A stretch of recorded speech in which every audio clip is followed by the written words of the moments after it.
Com relação às moléculas que são essenciais à vida, de longe a mais abundante é a molécula de água. Ela tem influência sobre a forma e, consequentemente, sobre a função de biomoléculas.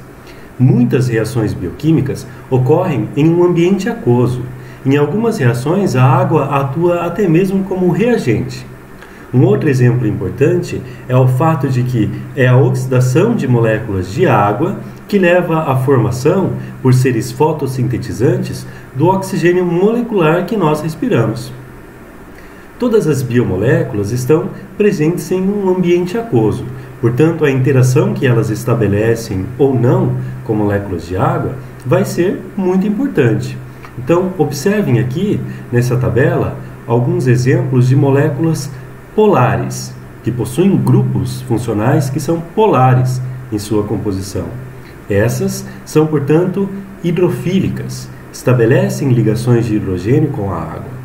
Já aqui em amarelo estão mostradas moléculas que são consideradas apolares, que têm estruturas formadas por hidrocarbonetos, por exemplo. Essas não são hidrofílicas, são hidrofóbicas, por serem incapazes de estabelecer interações com a água. Existe ainda um outro grupo de moléculas presentes em sistemas biológicos e que são relativamente muito abundantes, que são as chamadas moléculas anfipáticas. Essas possuem em sua estrutura uma porção polar e outra porção que é apolar. Portanto, elas têm as duas propriedades. Uma parte que interage bem com a água é hidrofílica e uma parte que não interage com a água e que é, portanto, hidrofóbica. Além das moléculas de água, nós temos também um outro grupo de moléculas agora orgânicas que vão ser essenciais para a construção de todas as proteínas dos seres vivos. As proteínas são as moléculas com a maior diversidade de funções biológicas. Essas moléculas das quais as proteínas são formadas são os chamados aminoácidos. Então existem 20 aminoácidos que fazem parte das proteínas dos seres vivos e eles têm na sua estrutura uma porção que é comum a todos os aminoácidos, que é o grupo amino, o grupo ácido carboxílico, ligados a um carbono central e um hidrogênio. Mas esses aminoácidos diferem entre si por meio da sua chamada cadeia lateral, que é característica a cada um dos aminoácidos. Então, os aminoácidos são os monômeros que, quando unidos, formam polímeros chamados proteínas. Um outro grupo de moléculas essenciais à vida são os nucleotídeos. Eles estão na base da informação genética de todos os seres vivos do nosso planeta.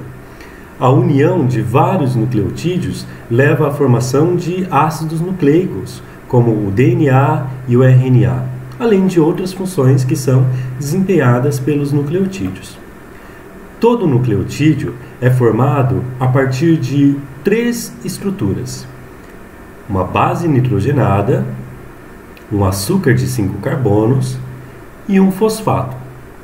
Então, em conjunto, essas 3 estruturas formam os nucleotídeos e a união de diversos nucleotídeos leva à formação de ácidos nucleicos. Um outro grupo de moléculas que é muito importante para a formação do material celular são os lipídios. Aqui temos a representação de estruturas que se combinam para formar os lipídios que formam as membranas biológicas, que delimitam, por exemplo, a célula do meio externo, ou as organelas, que criam compartimentos dentro das células. Então, os lipídios são formados por carbono e hidrogênio, principalmente, e são, portanto, moléculas apolares, ou hidrofóbicas. E um outro grupo importante de estruturas são os carboidratos, ou os açúcares. que vão ter um papel essencial, por exemplo, no fornecimento de energia para sustentar o trabalho celular. Então, esses grupos de moléculas que eu apresentei a vocês são monômeros, que se unem para formar oligômeros, que são estruturas um pouco maiores, e quando elas se tornam muito grandes, são chamadas de polímeros. Então, carboidratos simples, monossacarídeos, podem ligar-se uns aos outros por meio de ligações glicosídicas e formar polímeros de carboidratos, como por exemplo o glicogênio ou o amido. Já os aminoácidos, eles se ligam uns com os outros por meio das chamadas ligações peptídicas e levam à formação de peptídeos maiores ou até mesmo de proteínas, que são polímeros muito grandes de aminoácidos. Já os nucleotídeos se ligam para formar os ácidos nucleicos, como o DNA e o RNA. Então, todos esses polímeros é que vão formar todo o material que dá estrutura às células dos seres vivos.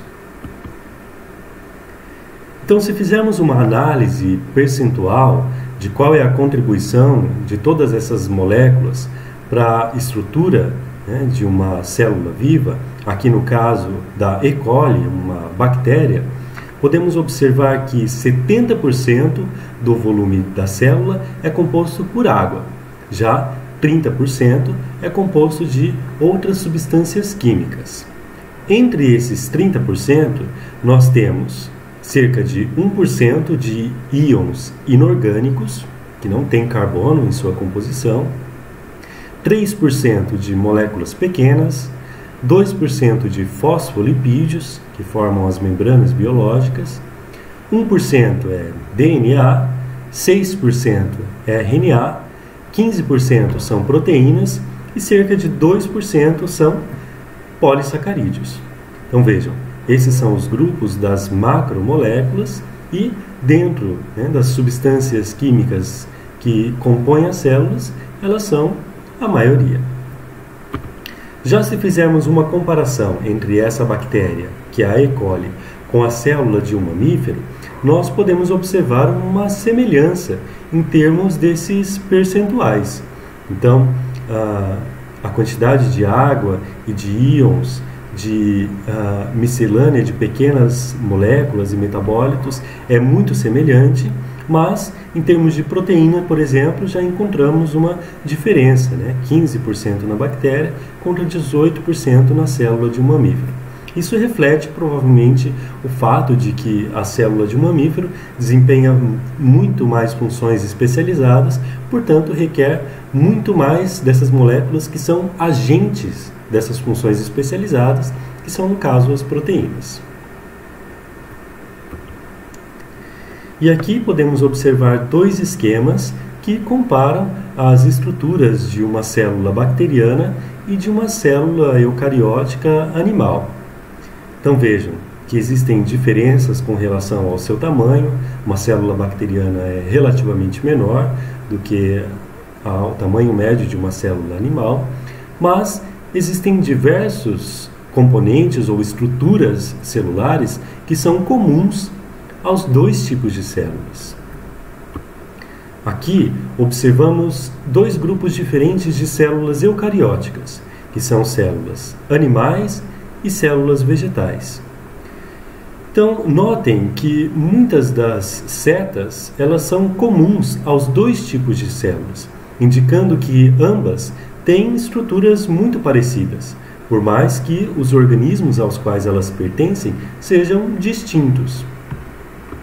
Aqui podemos fazer uma comparação desses componentes celulares, que são específicos de uma célula vegetal, específicos de uma célula animal e aqueles que estão presentes em ambos os tipos celulares. Então vejam que membrana celular, núcleo e nucleolo, mitocôndrias, retículo endoplasmático liso e rugoso, ribossomos, complexo de Golgi, citoesqueleto, são todas estruturas que estão presentes nos dois tipos de células. Já as células vegetais têm alguns elementos únicos, como cloroplastos, vacúolos, glioxissomos, plasmodesmas, parede celular. Já a célula animal contém lisossomos e peroxissomos que não estão presentes em células vegetais. Mas todas essas organelas e estruturas celulares se revelam serem construídas a partir dos mesmos monômeros, os mesmos blocos de construção, que se combinam para formar macromoléculas, mas essas macromoléculas se combinam ainda mais para formar estruturas supramoleculares, que geralmente têm funções altamente especializadas. Então, por exemplo, se observarmos o núcleo aqui dessa célula vegetal, o seu interior, existem estruturas supramoleculares que são formados pela combinação do ácido nucleico DNA com proteínas no qual ele se enovela, formando a cromatina, mas uma análise detalhada revela que o DNA é formado por unidades de nucleotídeos ligados entre si. O mesmo vale, por exemplo, para a membrana plasmática, que ao nível supramolecular, essa membrana é formada de fosfolipídios, que estão interagindo com proteínas embebidas nessa membrana. Mas essas proteínas revelam-se ser formadas de unidades de aminoácidos, ligados por meio das ligações peptídicas. Já a parede celular é uma estrutura a um nível supramolecular, mas ela é formada por polímeros de glicose, que são as moléculas de celulose, que são unidades de monossacarídeos ligadas entre si. Então, os estudos que são feitos para entender os fenômenos celulares dentro da bioquímica geralmente têm uma abordagem reducionista, que busca separar esses componentes celulares complexos nas suas unidades mais simples, que permitam reproduzir o fenômeno que ocorre dentro da célula e que se deseja estudar. Então, existem técnicas como, por exemplo, a centrifugação diferencial, no qual um órgão ou um tecido, um conjunto de células é homogeneizado em uma mistura altamente heterogênea e complexa, e por meio de diferentes centrifugações, com forças e velocidades de centrifugação diferentes, e coletando diferentes porções em cada uma das etapas de centrifugação, é possível chegar a uma fração mais purificada e mais isolada de uma porção da célula e assim estudar um certo fenômeno. Entretanto, essa abordagem in vitro ou uma abordagem reducionista, ela tem algumas limitações. Então, um dos principais desafios da bioquímica é tentar entender como isso tudo aconteceria no contexto de todas as moléculas da célula interagindo em um ambiente celular, porque essas técnicas de separação das porções da célula para estudar certos fenômenos acabam diluindo esses componentes. E as interações que ocorrem entre as diversas macromoléculas ou estruturas supramoleculares podem ser perdidas ao longo desse processo. Vejam, por exemplo, aqui nessa imagem que mostra de maneira fidedigna a composição e os elementos presentes em uma pequena porção de uma célula da bactéria E. coli. Então observem que aqui não só o número e a diversidade dessas macromoléculas e estruturas supramoleculares foi mantida, como também o tamanho da representação dessas estruturas foi mantida de maneira fiel. Então vejam que porções como o citosol ou a região em que se encontra o material genético dessa bactéria é altamente complexo e elaborado e formado por uma diversidade enorme de moléculas que estão interagindo entre si e influenciando umas às outras. Então, esse é um grande desafio da bioquímica que, apesar da sua metodologia reducionista de estudo, tem que tentar entender como tudo funciona em um ambiente celular tão complexo e elaborado como esse aqui demonstrado. Até agora você aprendeu que moléculas baseadas em carbono fornecem uma diversidade estrutural e funcional que é necessária para todos os organismos vivos. Mas algo além do fato de serem feitos de carbono diferencia os organismos vivos de coisas não vivas. Essa escultura de um cachorro pug, por exemplo, que foi esculpida em um pedaço de madeira, é baseada em carbono, mas não está viva. Em contraste, a Pepita, a minha simpática cachorrinha, também é baseada em carbono, mas ela está bem viva. Basta você mostrar um biscoito para a escultura ou um biscoito para a Pepita que você vai ver imediatamente a diferença entre os dois. Então, o que mais caracteriza os organismos vivos? Além de serem feitos de estruturas orgânicas baseadas no carbono, os organismos vivos, eles são caracterizados por reações bioquímicas contínuas e pela contínua troca de matéria e de energia com o seu entorno. E temos então aqui demonstrado o chamado mapa metabólico. Nas etapas finais do nosso curso, iremos estudar com detalhes algumas dessas reações aqui representadas. Elas tentam trazer em conjunto todos os fenômenos e reações que ocorrem em um organismo vivo, todas as transformações químicas de substratos em produtos que ocorrem para manter as funções celulares.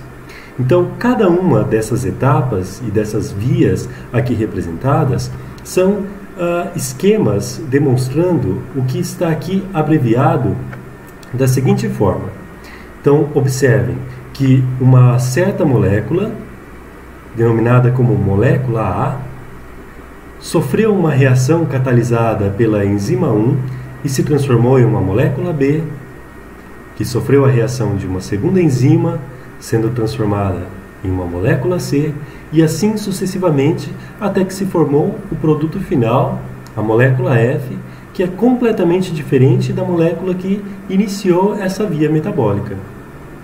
Então, as reações das vias metabólicas, que estão todas mostradas em conjunto naquele mapa metabólico, são, na verdade, sequências de transformações químicas que são catalisadas por enzimas que aceleram essas reações e que levam à formação de produtos específicos que são necessários para o funcionamento celular. As enzimas, elas são geralmente proteínas altamente específicas para seus substratos e que conseguem catalisar a transformação de uma reação química que já é termodinamicamente favorável, mas faz com que elas ocorram em uma velocidade mais rápida, que é compatível com a vida.